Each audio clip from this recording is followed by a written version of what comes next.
자동차를 타고 가다 보면 요즘 뭐 길을 안내하는 방송이 많잖아요. 뭐 티맵도 그렇고 뭐 여러 가지 굉장히 좋은 게 많은데 가끔 이런 멘트가 나오더라고요. 이곳은 무단 횡단이 많으니 무단 횡단 사고가 많은 곳이니 주의하십시오. 그런 얘기가 나오더라고요. 가끔 가다 보면 뭐 젊은 사람도 그렇습니다. 연세 드신 분들이 그냥 이게 4차선 도로도 그냥 막 뛰어가잖아요. 그럴 때 한참 여러분 몸은 말을 안 듣는데 차는 여러분 얼마나 빠른 속도로 달립니까? 그래 차보다 빠르다 생각을 해서 그런지는 모르지만은 하여튼 또 여기다 이러면 뭐 박스 같은 거 이고 막 달려가거든요. 근데 뛰어야 나이 드신 분들이니까 아장아장이잖아요. 근데 그런 곳에서 교통사고 나서 사망사고가 굉장히 많단 말이에요. 그래서 그런 장소에서 꼭 멘트를 해주잖아요. 이제 이 기본과 기초를 지킨다는 것이 얼마나 중요한지 몰라요. 여러분 아침에 길거리를 한번 봐보십시오. 이 수유역 근처로 해서 길거리를 보시면요. 우리 젊은 사람과 나이 드신 분 관계없이 이 도로가에다가 쓰레기들과 오물들을 얼마나 많이 버려버리는지 아침에 청소하신 분들이요. 그거 써니라 가지고 진땀을 빼거든요.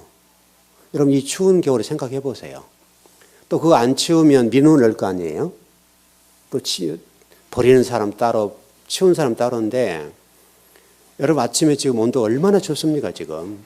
근데 이 추운 아침에 새벽에 나와서 그곳을 청소하지 않으면 여러분 어떻게 되겠어요, 시내가.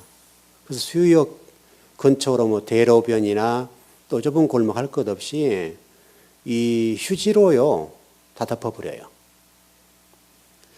이게 우리 국민들의 기초 질서, 쓰레기 하나 버리는 것도 제대로 못 지키는 국민이란 말이죠. 근데 어떻게 우리나라가 선진국이 되겠어요, 여러분?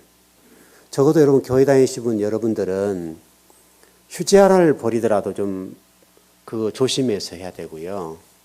그러니까 길거리 가다 그냥 담배 공초고 뭐고 그냥 다 버리거든요. 우리 여기 주변에도 보면 여기 뒤쪽 우리 권사님 바로 앞에 담배 피우는 분들 많거든요. 근데 그렇다고 해서 날마다 몰아갈 수 없는 거고 사실 그곳에 피우면 안 되잖아요. 안 되는 데 와서 하루에도 수십 명과 담배를 피우거든요. 그 담배를 피우고 꽁초를 이렇게 자신들이 처리하고 가져가면 좋은데 일단 버려버린단 말이에요. 그리고 또 이 뒤쪽으로 윤고삼이나 뒤쪽 교회 쪽으로도 똑같아요. 뭐 젊은 사람 다 담배 피우는데 담배 피우고 나면 그거를 처리 안 하고 그냥 훅 던져버린다고요. 그럼 이게 잘못하면 불도 날 수가 있고요. 그거 여러분 굉장히 그런 거잖아요, 여러분. 우리 국민들이 이게 배우지 못한 사람들이 그런 건 아니잖아요, 여러분. 지금 대부분 다 우리 젊은 사람들은 그 대학 문턱을 졸업한 사람들인데 대학 문턱을 졸업했다고 해서 기초 질서랄까요? 이런 아주 기본 중의 기본을 못 지키는 거예요. 그런데 그 사람들 어떻게 뭐 이렇고 저렇고 다른 사람에 대해서 비판하고 어떻게 할 수가 있어요, 여러분? 우리가 지금 우리 국민성이 이 정도로 수준이 떨어지고 이 정도로 우리 국민들의 어떤 기초 질서 이 하나를 못 지키는 국민이에요. 이렇게 돼서 우리가 어떻게 감히 선진국이 될 수가 있겠어요? 그러니까 이 신앙생활 똑같고 지금 이게 저변에 깔려 있는 얘기를 하는 거예요. 기본이 안 됐는데 어떻게 거기에다 좋은 걸 세울 수 있겠냐고요. 기본이 안 됐는데. 우리 국민들이 지금 다 그래요, 여러분. 여러분들은 뭐 그러시지 않겠습니다만은 여러분 가다가 쓰레기 하나라도 이렇게 이게 버리지 말고 호주머니 갖고 오면 되잖아요, 여러분. 근데 또 이런 휴지 들고 가다가 좀 어떻게 해요? 꼭 여기도 보면 재활에 나오신 분들 그러시는데 꼭 쓰레기 놔둔 데다 가서 이렇게 툭 던져놓고 가버려요. 아침에 보면요, 얼마나 많은 쓰레기가 있는지 몰라요. 여러분 뭐 커피 먹다 남는 플라스틱 컵 있죠? 그 컵이라고 그래, 뭐라 그래요? 그것들이 몇 개씩은 있어요, 기본으로 항상. 여러분, 그거 어떻게 해요, 그거를? 매일 아침마다? 그것뿐만 아니라 뭐 다양해요, 다양해. 또 뭐 쓰던 의자들도 갖다 놓기도 하고 자신들이 처리할 문제들이잖아요, 그거는 원래. 그런 것들이 왕왕 있단 말이에요. 이게 단순하게 우리가 어떤 뭐 성장 이런 얘기가 아니라 기초를 정확하게 하는 것이 얼마나 중요한지 몰라요. 제가 지금 오늘 공부를 해보려고 그러는데 여러분 우리가 지금 오늘 지금 이제 다섯째 날 얘기잖아요. 이제 넷째 날 일단 정리해보고 다섯째 날 공부를 해보자고요. 여러분 첫째 날부터 넷째 날까지 핵심이 뭐냐면 빛이에요. 빛 얘기예요. 첫째 날 오르라고 하는 빛이 시작하잖아요. 어둠부터 시작해서 이렇게 빛으로 딱 비춰주는 장면이 성경에 기록됐는데 이 빛이 시작하면서 하나님의 사역이 출발을 해요. 근데 이 빛이라고 하는 것이 굉장히 중요해요. 여러분 둘째 날도 윗물과 아랫물을 가르는데도 이 빛의 문제잖아요. 그리고 셋째 날도 마찬가지고 성경은 저녁이 되고 아침이 되었다라고 얘기하고 이 천지 창조라고 하는 것이 이 빛이 하는 역할이다라고 설명을 한단 말이죠. 여러분 천지 창조라고 하는 것은 이 빛의 역할이에요. 이 빛의 역할인데 그래서 요한복음에서는 이 빛 얘기를 아주 주목하게 설명해 놨어요. 이 빛이 예수 그리스도다. 이렇게 설명해 놨단 말이죠. 그러니까 창세기 1장이 제가 성경 전체 압축이라고 그랬잖아요. 청사진이고 성경 창세기 1장 1절부터 창세기 1장 전체로 본다면 그것이 성경 전체 청사진이에요. 그리고 이게 기초예요. 기초. 굉장히 중요한 기초고 여기에서 모든 것이 다 출발을 해요. 하나 예를 좀 드려보면요. 이렇게 우리 공부를 한번 해볼게요. 지금 창세기 1장에 1장 얘기를 하잖아요. 1장 얘기를 하는데 1장의 핵심은 제가 빛이라고 그랬어요. 이 빛은 예수 그리스도다 이렇게 설명해 드렸죠. 근데 이 빛이라고 하는 것이 예수 그리스도인데 이 예수 그리스도라는 말이 모든 것의 기본이에요. 천지 창조의 주인공이 예수 그리스도세요. 예수님께서 모든 천지만을 창조했다고 요한복음에 설명을 해요. 그래서 창세기 1장에서는 우리가 아는 성부 하나님이 천지 창조를 했다고 생각하는데 요한복음에 넘어가서 보면 천지 창조를 누가 했는가에 관해서 설명하는데 빛이신 이 오르잖아요. 여러분 이게 오르. 히브리어로 오르라는 단어잖아요. 오르가 마오르가 돼서 넷째 날 되잖아요. 여러분 이렇게 되잖아요. 이렇게 되는 건데 이 빛이라고 하는 것이 예수 그리스도신데 이 예수 그리스도가 천지 만물을 만드셨다. 이렇게 되는 거예요. 그럼 결국 지금 성경 전체의 핵심이 예수 그리스도라는 것을 성경이 선포해 주는 거잖아요. 기본이고 기초고. 근데 이게 아주 중요한 문제인데 이 문제가요. 제가 우리가 계시록에 넘어가 보면요. 계시록 17장 3절에 넘어가면 큰 음료 문제가 나와요. 큰 음료. 이렇게 나오는 건데 계시록 17장 3절을 해석하려고 하면 계시록 13장 1절을 해석해야 돼요. 이렇게 해야 이게 큰 음료가 누군가를 설명해요. 근데 이 계시록 13장 1절에 이 큰 음료를 바다 짐승이라고 얘기한단 말이죠. 바다 짐승이라고 얘기해요. 여기서. 그럼 이 바다 짐승이 누구냐라고 하는 것이 아주 중요해요. 바다 짐승이 누군가를 설명할 때 이것이 해석이 되면 우리가 어떻게 신앙생활을 해야 할지를 알 수가 있어요. 그래서 바다 짐승이 지금 요한계시록 13장 1절인데 바로 여기와 연결되어 있는 부분이에요. 예, 바다 짐승이라고 하는 것이 연결된 부분인데 왜 이게 중요하냐면 여러분 바벨론을 통해서 하나님 예루살렘 성전을 무너뜨려 버렸죠. 여러분 바벨론 포로 될 때에 바벨론을 통해서 예루살렘 성전이 무너졌잖아요. 여러분 굉장히 이게 중요한 얘기예요. 이 예루살렘 성전이 하나님이 이걸 박살을 내버렸잖아요. 그럼 실질적으로 이 얘기가 굉장히 중요한 얘기인데 왜 박살을 냈죠? 왜 예루살렘 성전을 박살 내버렸어요?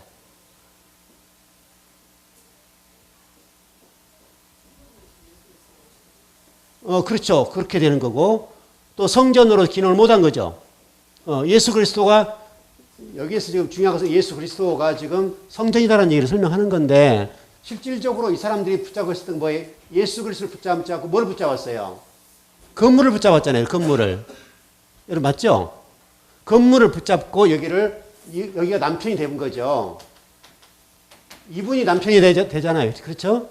남편이 되는데 남편 대신에 건물을 붙잡아서 예루살렘 성전이 그들의 모든 남편이 됐어요. 그리고 우상이 된 거죠. 이 얘기를 지금 성경에 해요. 그래서 바벨론이 하나님 바벨론을 동원해서 예루살렘 성전을 박살을 내버리죠. 그렇죠, 여러분? 그게 바벨론 70년 생활이에요. 여러분, 그런데 여러분 여기 잘 보세요. 예루살렘 성전이 무너지고 뭐가 세워졌어요? 수르바벨 성전이 세워졌죠, 여러분. 우리 인간에 보세요. 이게 지금 굉장히 좋은 것 같은데 수르바벨 성전이라고 하는 게 세워지는 건데 원래는 세워지면 돼요, 안 돼요? 안 돼요, 원래는. 안 된단 말이에요, 원래는. 이게 요걸로 계속 끝나고 깨닫고 예수 그리스도 아니면 진리를 붙잡았어야 되는데 요걸 붙잡지 않고 다시 수르바벨 성전을 세워요. 하여튼 여기 이해를 한다고 생각해 봅시다, 그냥.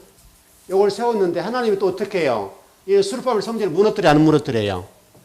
또 무너뜨려 버려요. 그럼 뭘 세웠어요? 헤롯 성전을 세웠어요, 여러분. 이게 굉장히 주목할 대목이에요. 헤롯 성전이 뭐냐 이거예요, 이제 그러면. 이 헤롯 성전이 바다 짐승이 돼요.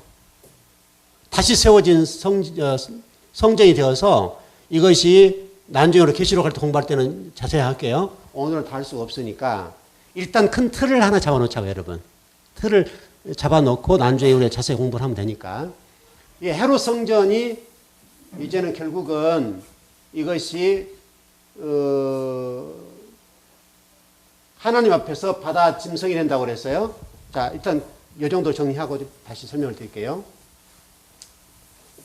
여러분 그 성경에 보면 용 얘기가 나오죠. 오늘도 바다 짐승 나오죠. 큰 바다 짐승이 나오는데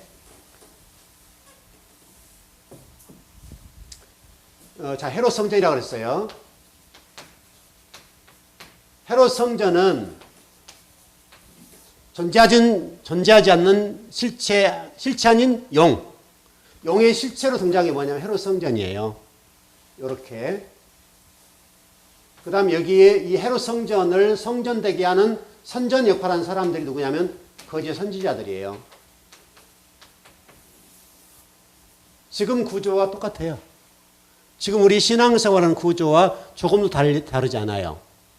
여러분 지금도 헤롯 성전이 그랬던 것처럼 이 헤롯 성전에 지금은 뭐가 들어섰냐면 예수 그리스도, 그러니까 거짓이죠. 이렇게 붙여야 되겠죠. 거짓 예수 그리스도가 우리 성전의 중심에 서 있어요. 거짓 예수 그리스도. 가짜 예수님이시죠. 예수님을 믿는 건데 실질적으로 여러분 가짜라고 하지는 않겠죠.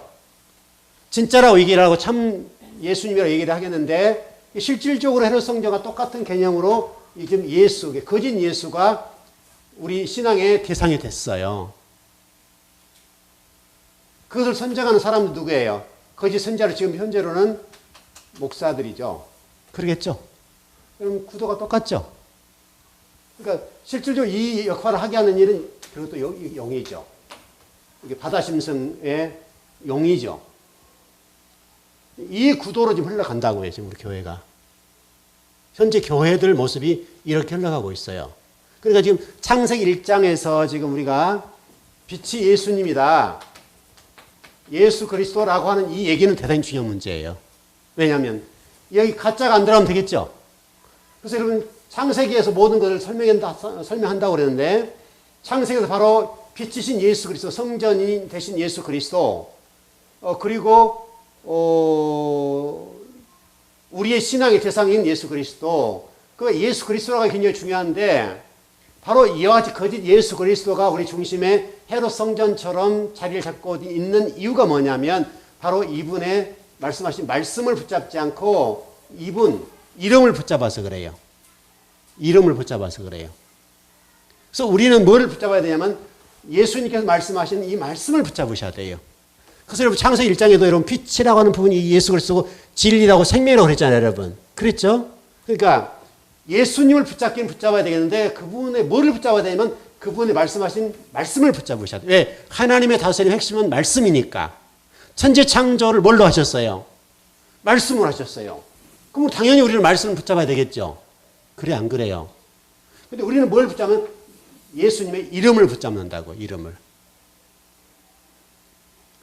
저와 여러분이 창세기에서 지금 설명하고 있는 이 말씀을 붙잡아야 된다는 거, 이게 잘못되니까 거짓 예수 그리스도, 가짜 예수 그리스도가 중심이 되고 이 가짜 예수 그리스도를 거짓 선지자와 같은 우리 목회자들이 이 거짓 예수 그리스도를 우리의 주인으로, 우리 신앙의 대상으로 가르쳐 주는 거예요.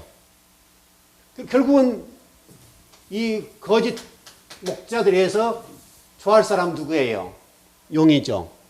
그러겠죠? 왜냐하면 용의 존재된 실체로 등장하지만 이게 성전이니까, 헤롯 성전이니까. 헤롯 성전이 바로 용의 실체와 같은 거예요. 용은 존재하지 않잖아요, 여러분. 존재하지 않지만 바다 짐승이에요. 존재하지 않지만 그의 눈으로 드러나는 게 뭐냐면 헤롯 성전이고, 이 헤롯 성전이 세워졌다고 하는 것은 하나님의 관점에 볼 때는 비극적인 거예요. 안 세워졌어야 된다고요. 원래는. 왜냐하면 이 헤롯 성전이 세워질 당시는 예수님 당시잖아요, 여러분. 그렇죠? 예수님 이후 얘기잖아요. 그렇죠? 예수님이 그래서 성전을 3일 만에 세울 것이라 말씀하시고 돌 위에 돌 하나 남지 않을 것이라 말씀하신 말씀이잖아요. 그렇게 됐죠? 결국 그렇게 된 거예요.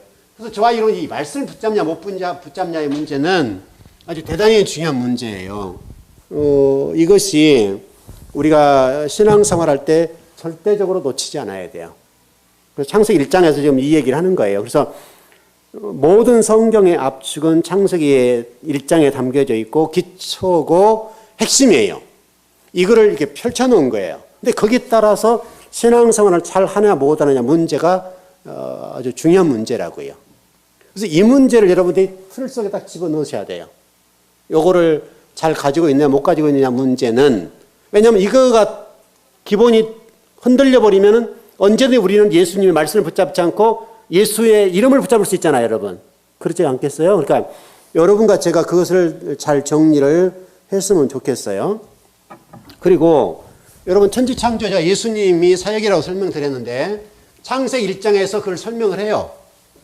천지창조의 모든 것의 핵심은 바로 예수 그리스도다. 그래서 창세기 1장 1절에 엘로힘이라는 단어가 등장하잖아요, 여러분. 엘로힘이라는 단어가 등장하는데 이 엘로힘이라는 단어가 바로 뭘 설명하냐면 예수 그리스도를 설명하는 거예요.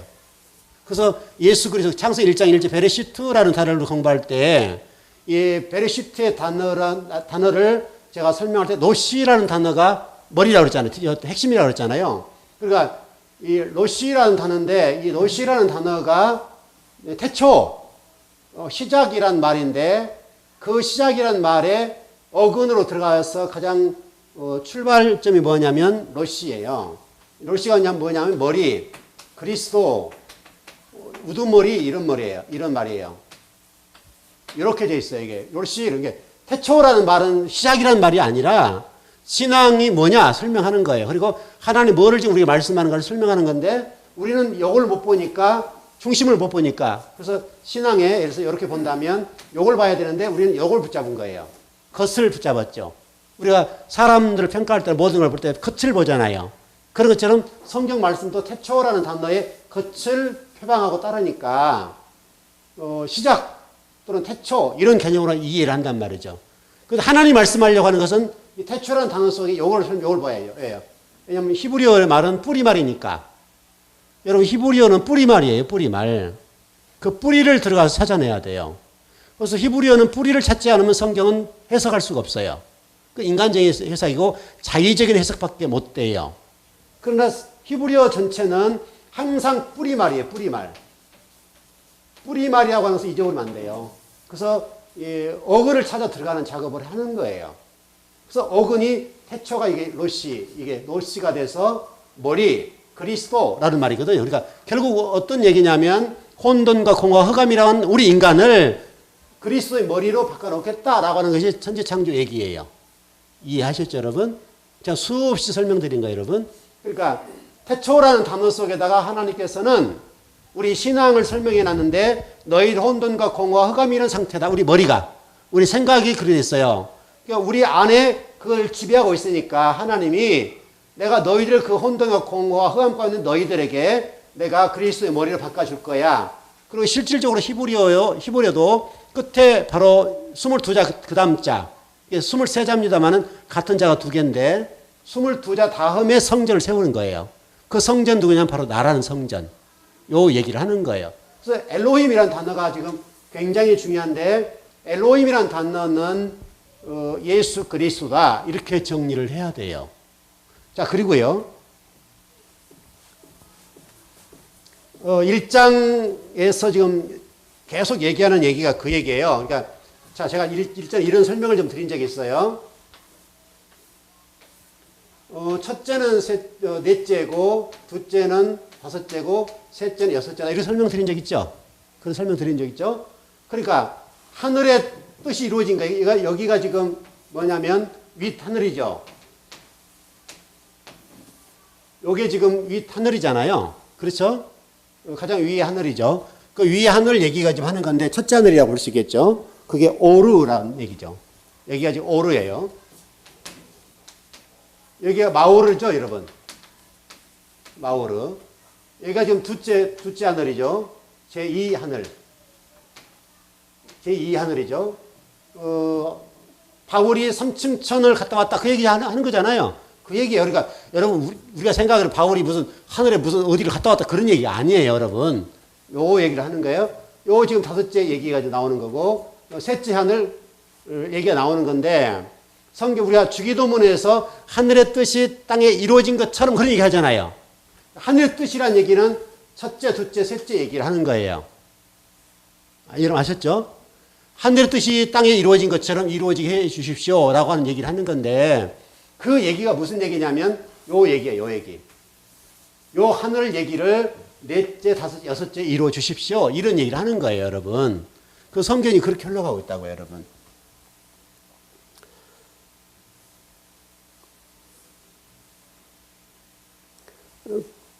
요 구조를 잘 이해하셔야 되고요. 둘째 하늘에는 이렇게 표현하면 되겠죠. 우리가 지금 넷째 날 해, 달, 별. 요 얘기를 좀 하는 거고요. 넷째 하늘이죠. 그 다음 여기는 땅 얘기죠. 땅 얘기를 하는 거예요. 여기는 마오르. 이렇게 지금 하는 거고. 여러분, 해달별이 지금 여기에 속하는 거죠. 둘째 얘기, 이 개념에. 이렇게 속한다고 보시면 돼요. 첫째 하늘에서는, 오르라고 하는 부분을 설명할 수가 있고요. 그렇게 좀 정리를 하면 될 것 같아요. 위에 첫째는 윗물이라고 볼 수 있습니다. 그렇게 지금 이 구속사역이 지금 이루어지는 내용입니다. 그래서 요한복음에서는 바로 하나님의 아들 예수 그리스도라고 하는 부분을 천지창조의 엘로힘으로 설명하고 있고, 그래서 이 천지만물은 우주창조라고 하는 개념보다는 구속사예요. 구속사. 구속사로 보는 것이 훨씬 더 타당한 것 같아요. 물론 학자에 따라 다를 수 있어요. 학자들은 좀 다양해요. 다양한 것을 인정해야 돼요, 우리가. 다양한 학설들을 인정하고 그 학설들을 동원해서 성경을 풀어가면 되는데 그런 다양한 학설들이 존재함으로 인해서 성경을 정확하게 해석하는 데 도움이 돼요. 다양한 어떤 학자가 필요하다 이 말이죠. 그래서 요한복음에서는 이런 설명을 해요. 천지 만물이 그가 없이는 된 것이 하나도 없다라고 얘기를 한단 말이죠. 이 천지 만물이 예수 그리스도를 통해서 모든 이루어졌다라고 지금 설명을 해요. 창세기 1장과 요한복음 1장은 똑같은 그림이에요. 똑같은 얘기를 하고 있고, 바로 빛 얘기가 하고 있단 말이에요. 빛이 없어서는 안 된다라고 지금 성경이 쭉 지금 설명을 하고 있어요.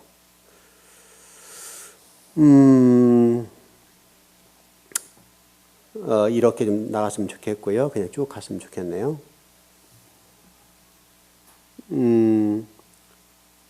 전번에 제가 그 계절이라는 단어를 절기로 해석하자라고 설명을 드렸는데 바로 이 절기로 해석한다는 말이 굉장히 중요한 부분으로 좀 다시 정리를 했으면 좋겠고요.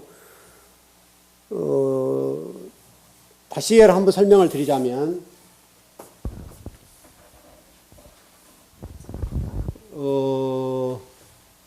여기가 지금 7이죠.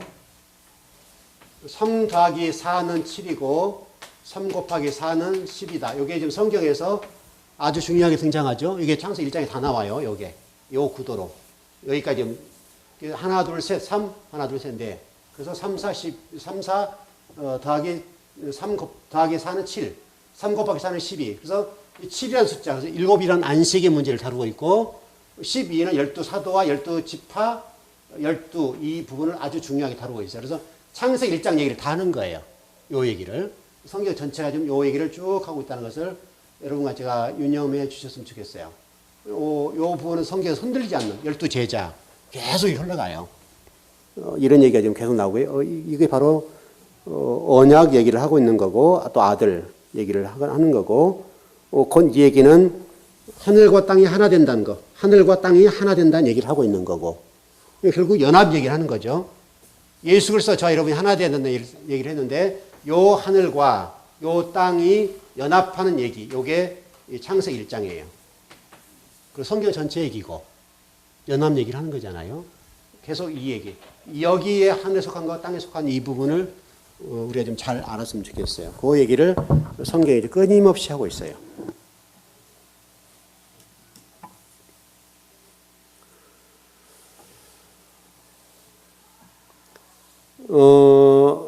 좀 넷째 날만 좀 정리하면 첫째에서 넷째라고 하는 부분을 들어갈 때 제가 전번에 설명을 한번 해드렸는데 오르가 마오르가 된다는 얘기를 해드렸잖아요.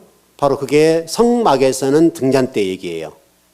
등잔대 얘기는 이 등잔대가 계시로 넘어가서 그 성소 안에 등잔대가 7개라고 그러잖아요. 그 7개가 하나씩 꺼져 나가는 작업들을 해요. 그래서 결국은 난제 성막, 예루살렘 성전 그걸 다 하나님이 없애버리는 거예요. 그래서 여러분이 잊지 말 것은 요한계시로 넘어가면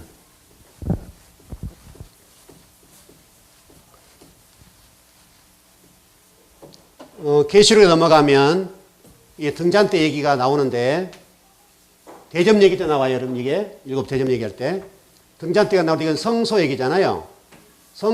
이 성소 얘기인데 요 부분이에요. 요 부분이죠. 성소에 있는 등잔대가 전체를 밝혀주는 거잖아요. 지금 우리가 불 꺼버리면 다 꺼져버리잖아요. 똑같은 얘기죠.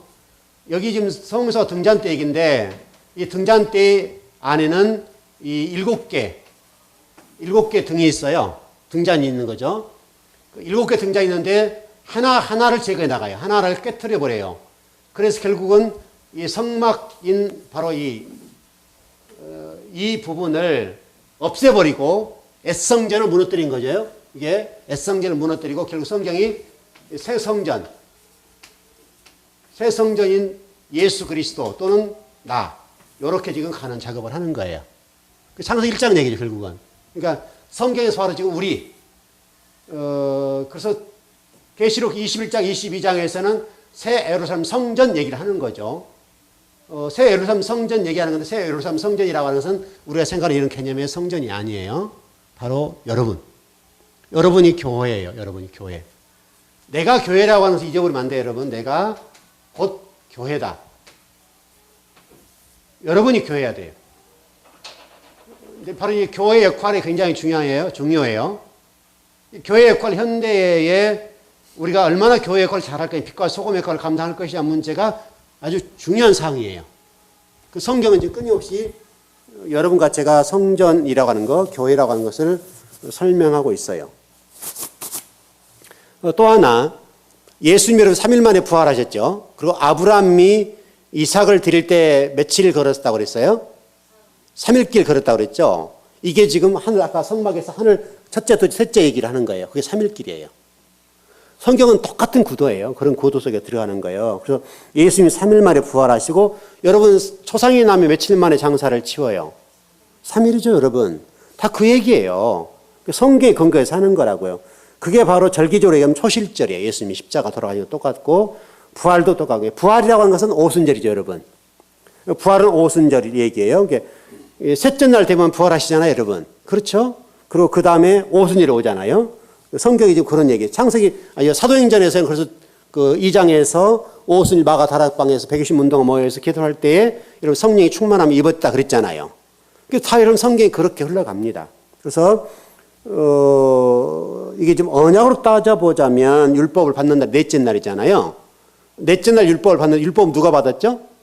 모세가 받았잖아요, 여러분. 그 신해상 관련돼 있고 그렇게 돼 있어요. 그래서 첫째 선지자는 아담, 둘째 선지자는 노아, 셋째 선지자는 아브람, 넷째 선지자는 모세예요. 그래서 성경이 쭉 좀 흘러가는 거예요. 그래서 해달별이라고 하는 것들은 바로 이 모세와 관련돼 있고 시내산과 관련되어 있는 거예요. 그것이 산상수훈과도 연결되어 있죠. 이렇게. 산상수훈을 공부를 했습니다마는 산상수훈도 예수님이 산에 올라가 말씀 선포해 주시잖아요. 그렇게 하는 건 똑같아요. 그러니까 성경은 지금 예수님이 선포하신 산상수훈도 예수 그리스도가, 모세가 시내산에 올라가서 바로 말씀을 받는 장면, 그거 다 연결되어 있어요. 그래서, 율법이라고 하는 것들을 그래서 완성해 가는 그렇게 설명하고 있고요. 율법의 목적이라고 하는 것은 바로 저와 여러분의 존재, 여기를 설명하려고 하는 거예요. 그래서 그리스도 또는 저와 여러분의 존재, 이렇게 붙잡아 가고 있고요. 흘러가고 있고, 껍데기 신앙이 아닌 여러분과 저의 존재가 그렇게 중요하다는 거예요. 우리 존재를 우리 많이 고민해야 될 문제고요. 그래서 여러분, 아브라함에게 설명했던 대로 네가 별들 중에 별이 될까? 저 별들 봐라. 저 별이 네 후손들이다. 이걸 설명, 바로 여러분과 저를 별로 설명하는 거예요. 별로. 그렇게 좀 설명해 가고 있고요. 그 별의 존재들을 성경에서는 아들이라고 얘기하고 벤이라는 단어로 해요. 그리고 또 하나, 이렇게 설명하죠. 여러분, 열매 맺는 얘기를 하면서 30배, 60배, 100배 얘기를 하고 있죠, 여러분. 그 얘기를 하죠. 자, 30배, 60배, 100배 이 얘기잖아요. 이 얘기가 지금 이렇게 흘러가요. 이렇게.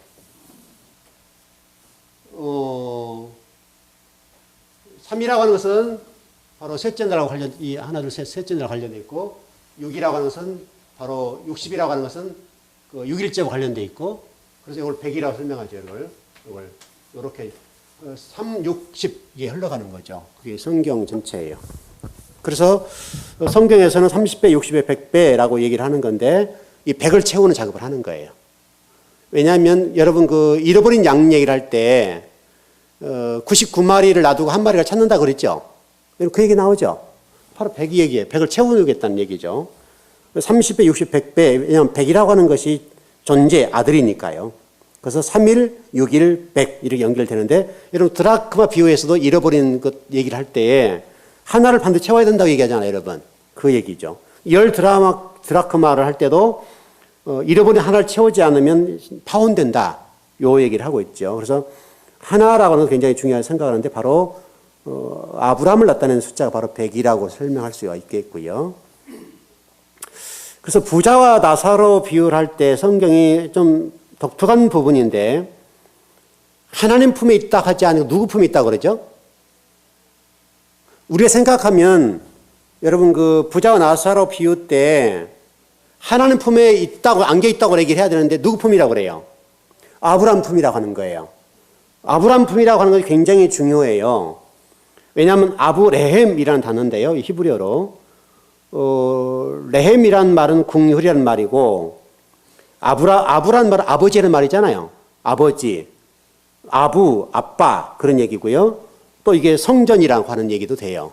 그렇게 돼요. 그래서 아브라함이라는 이름은 성전의 숫자와 같고 바로 품이라는 단어와 똑같아요. 하나님의 품이라는 단어로 설명을 해요.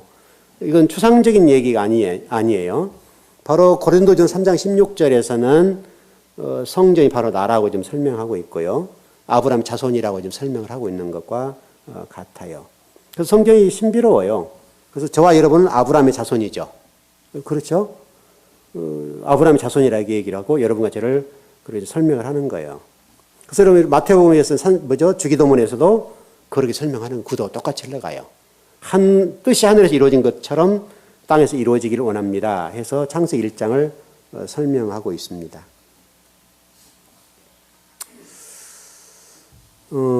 좀 그렇게 갔으면 좋겠고요. 네.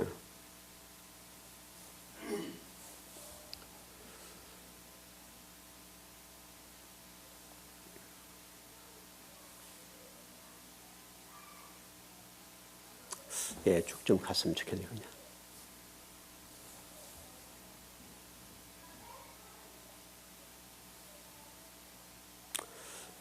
여러분과 제가 잊지 말 것은 예수님께서 부활하셨다는 것은 지금 성령이 지금 고린도전 15장에 똑같습니다만은 예수님이 부활하셨다고 하는 전제는 단순히 부활을 설명하려고 하는 것이 아니라 여러분과 저도 부활할 수 있다. 요걸 설명하는 거예요. 이해되시죠? 그걸 설명하려고 예수님 부활하신 걸 설명하는 거고요. 그렇게 좀 보면 될 것 같습니다.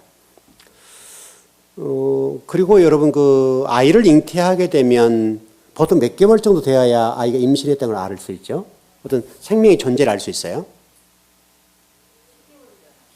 아니, 그건 10개월 낳을 때고, 아이가 이렇게 잉태돼서 이렇게 어떤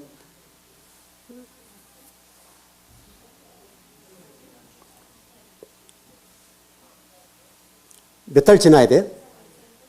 몇 달 되나 이 아이가 정말 생명이라는 걸 알 수 있어요?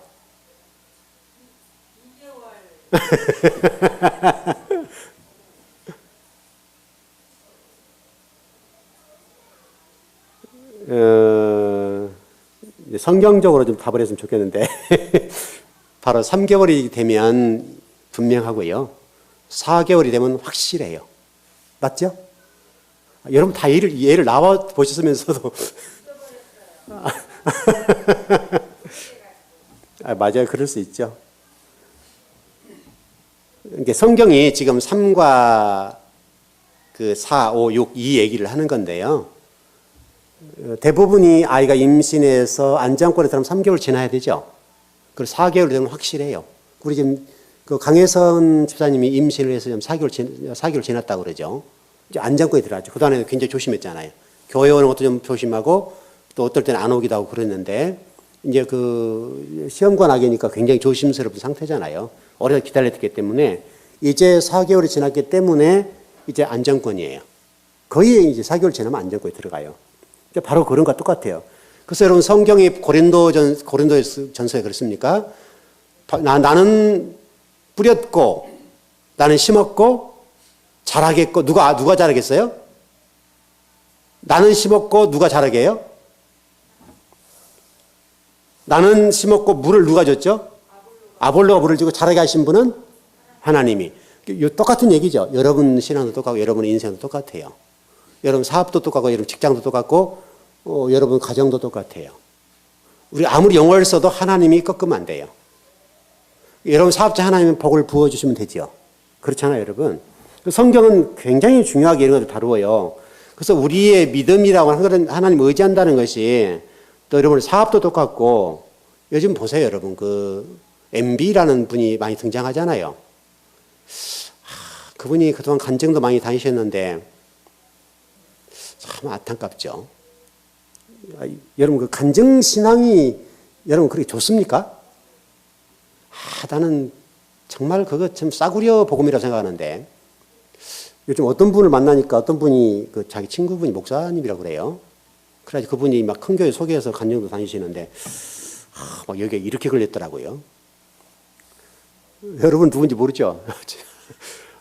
그래서 제가 얘기를 해주고 싶은데 얘기를 할 수가 없는 게 너무너무 좋아하시니까 크게 빠져가지고 그냥 그 친구분이 이번에 보니까 벤츠 타고 오셨더라고요. 그 벤츠 타고 오셨는데 그렇게 목사님인데 그렇게 좋아 보이질 않아요. 근데 어떤 목사님 부자시어서 그런지 모르겠는데 근데 그분이 뭐 큰 교회 많이 아시고 그래가지고 소개해 주어서 간증도 다니시고 막 그러시니까 입에 걸리시는데 요즘 지금 21세기고 2018년도에 간증이 그래도 한국에 먹히나 봐요. 지금도. 그런 교회는 도대체 어떤 교회예요, 여러분? 간증이 먹히는 교회가 여러분 어떤 교회예요, 요즘? 지금도 뭐 여러분 간증으로 그렇게 우리 신앙이 유지되나요? 너무너무 안타까운 게. 근데 놀랍게도 대부분 큰 교회에 다니는 거예요, 간증을. 여러분 최근에 그 어떤 교회 지금 간증 때문에 좀 검사 얘기가 나와 시끄럽잖아요. 아시죠? 그렇게 큰 교회에서도 그 간증이 그렇게 그 대세가 돼서 그렇게 그 어려움을 겪지요. 그 교회 같은 경우는 말씀 중심의 교회라고 생각하고 그러는데 그렇게 간증이 그 교회에서 먹히고 그렇게 세웠다. 검사 때문에 세웠겠죠. 전 검사라 사실 때문에 세웠을 텐데 여러분과 저는 그런 거를 붙잡으실 것이 아니라 말씀 붙잡으세요. 말씀 붙잡으셔야 이런 말씀. 여러분 말씀을 붙잡으셔야 돼요. 지금도 안타까운 것이 여전히 우리는요, 그런 간증 싸구려 복음에 매달리고 싸구려 복음에 환호하고, 여러분 복음 간증이라고 하는 것이 그렇게 중요합니까, 여러분? 여러분 다 간증거리 있어요, 없어요? 다 있죠, 여러분에게도 저도 다 있죠. 그걸 좀 잘 이렇게 미화시켜서 이렇게 하면, 은혜 받게 하면 그게 그렇게 먹히나 봐요. 참 안타까운 거예요. 하나님께서는 말씀으로 모든 일을 하시는 건데, 말씀을 우리가 붙잡지 않으니까요. 좀 아쉽죠. 좀 끊어보십시다. 이제 오늘 5째 공부를 해야 되는데, 지금까지 우리가 복습했어요. 5째 공부해야 되는데 시간이 다 돼버렸네요. 지나갈 수도 없고 넘어갈 수도 없고 이게 걱정이네. 일단 하나만 정리합시다. 제가 이미 설명을 드렸던 대로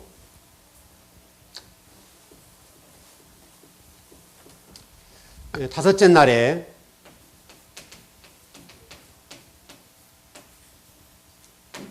새가 등장하죠, 여러분. 핵심은 새와 큰 물고기예요. 이 큰 물고기가 탄이라는 단어예요. 창세 3장에 나오는 얘기죠. 이게 이 여러분 짐승이에요, 이게요? 어떻게 조류하고 이게 뭐예요? 뭐라 그래야 돼요? 어류라고 해야 됩니까? 큰 물고기 어류입니까?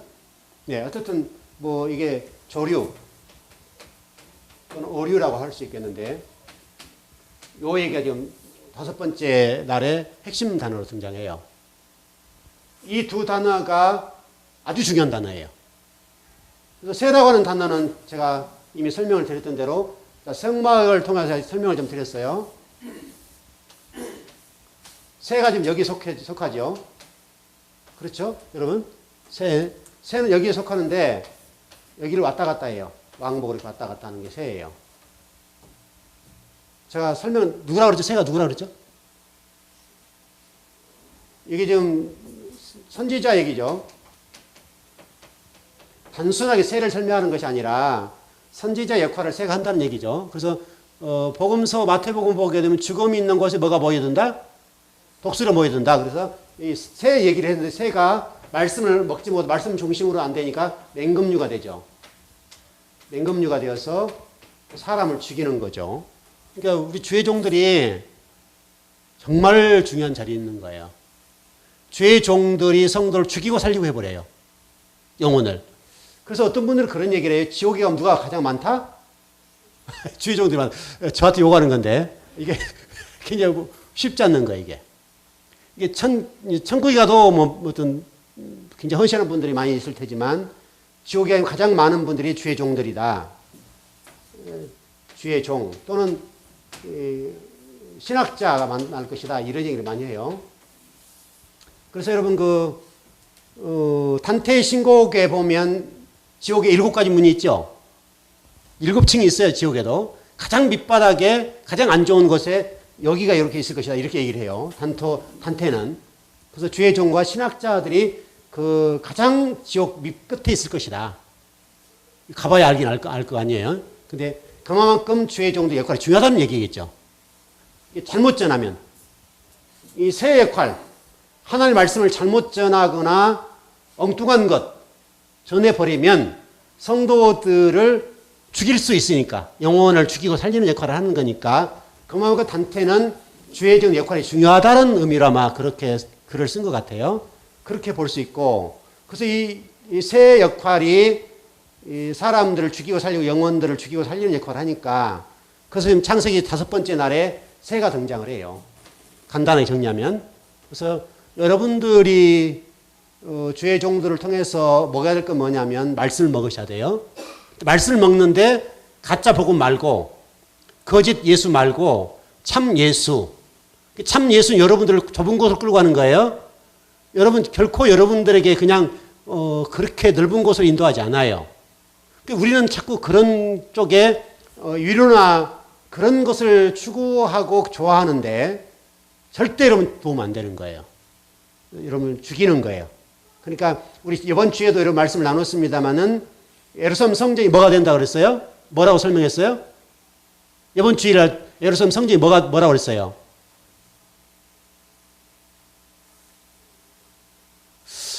이거. 예루살렘 성전을 뭐라고 그랬죠, 여러분? 이사야서 설명할 때 설명드렸죠, 이사야서. 1장이잖아요, 여러분, 1장. 예? 그건 교회 얘기고. 그건 형태, 예루살렘 성전을 설명할 때, 예루살렘 성전이 어떻게 돼버렸다?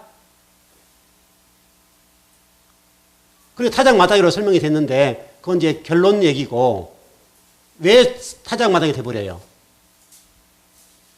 뭐가 들끓는다, 뭐가 들끓어요? 뭐만 뭐 했어요? 여러분 핵심을 못 짚으셨네, 그러면. 제가 설교를 잘못했구만. 예루살렘 성전을 뭐라고 그랬어요? 1장은 봐봐요, 한번. 1장 한번 봐보세요. 이사야서 1장.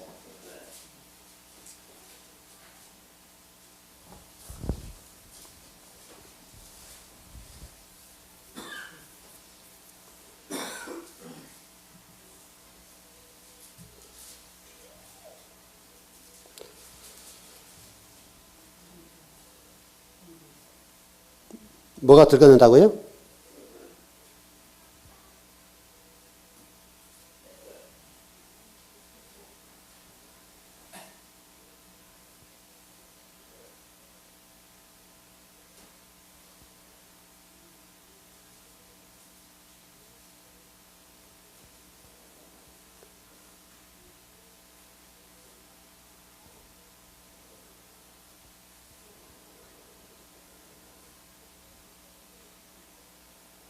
타작마당은 제가 얘기를 했고,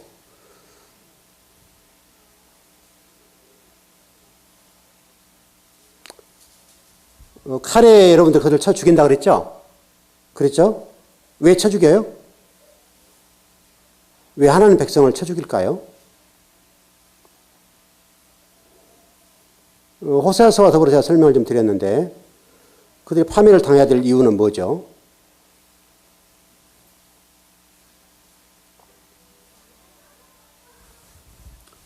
(1장 21절에) 보면 뭐라고 되어 있죠? 이사야서 1장 21절에 뭐라고 되어 있어요? 네, 이제 답이 나왔어요. 이사야서 1장 21절이죠? 창기라는 말이 뭔 말이에요? 창기가 뭔 말이에요? 이스라엘 영적 상태가 어떻다는 거예요? 예루살렘 성전이.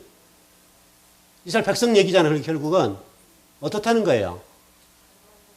이게 그렇죠. 이게 하나님 대신 뭐를 섬겼다는 거예요? 바알을 섬기고, 이런 그런 얘기죠. 아세라를 섬기고, 지금 신랑이 바뀌었다는 얘기잖아요. 결국은 신랑이 바뀌니까 하나님이 이 칼을 삼켜버리겠다 해서 하나님 말씀이 그들을 공격해버린다, 파멸시키고 쳐 죽이고 그렇게 된다 말씀하고 있잖아요. 바로 아까 새 얘기잖아요. 결국 주의 종들이 여러분들 평소에 말씀을 전해주면 들을 때는 어렵고 힘들고 그렇지만 여러분들이 회개할 수 있는 기회가 생기는 거 아니에요. 잘못 가고 있으면 바른 길 가야 되겠다 이렇게 설명하는 거고, 그래서 호세아서도 바로 고멜 얘기를 하면서 그 얘기 하는 거예요. 결국 이스라엘 백성들이 지금 창녀와 같다 그 말이잖아요. 여기와 이건 남자를 얘기하는 거, 이건 여자를 얘기하는 거, 그런 얘기잖아요. 똑같은 얘기잖아요. 결국은 말씀이 없으니까, 결국 여기에 말씀이 없으니까 창기가 되고 창녀가 되어서 이렇게 이스라엘 백성들이 하나님을 버리고 다른 신랑을 삼았다. 신랑을 자기 신랑으로 삼았다. 가짜 신랑을 진짜 신랑으로 삼아버린 거잖아요. 본 신랑 나도 다른 신랑을 데리고 사는 거잖아요. 지금 이 얘기가. 그게 지금 예루살렘 성전 얘기예요. 그래서 새가 중요하고, 그다음에 큰 물고기라는 말은 이제 탄이라는 단어인데 여기만 정리하죠. 요게 지금 창세기 3장에서 지금 이게 아담과 하와를 꼬이는 역할을 하는 거잖아요. 탄이라는 단어 여러분 지금 이게 우리 잘못 이해를 하는데, 하나님이 이 탄이를 만들어 놓으시고 큰 물고기 만들어 놓으시고 좋으셨단 말이 했단 말이에요. 근데 이게 지금 창기가 되고 이것이 사단이 되고 이게 아담과 하와를, 저와 여러분 얘기죠. 아담과 하와를 선악지를 따먹게 하는 결정 역할을 한단 말이죠. 왜 그랬을까요?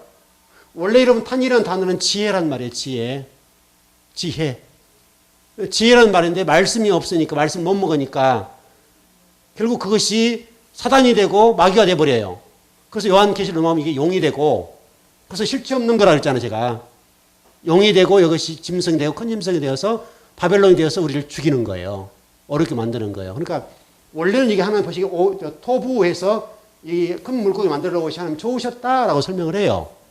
근데 좋으신 이 부분이 결국 나중에 사단이 되어서 마귀가 되고 귀신이 되어서 여러분의 영혼을 어렵게 만드는 거예요. 여러분 영혼을 죽이는 거예요. 그래서 여러분이 그 말씀의 소중성이 얼마나 여러분들이 와닿는지 모르겠지만은, 그래서 말씀이 이렇게 소중하다는 거예요.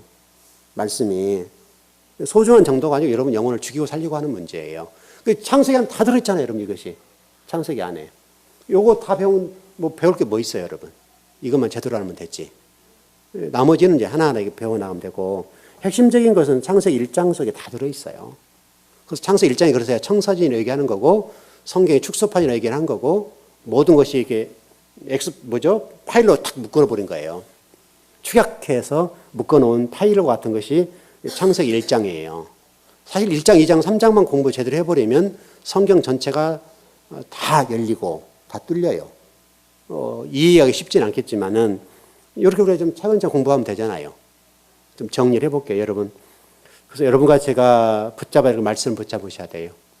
열심히 말씀 붙잡으시고, 한 말씀이라도 붙잡으시면 그 말씀을 가지고 사시면 돼요.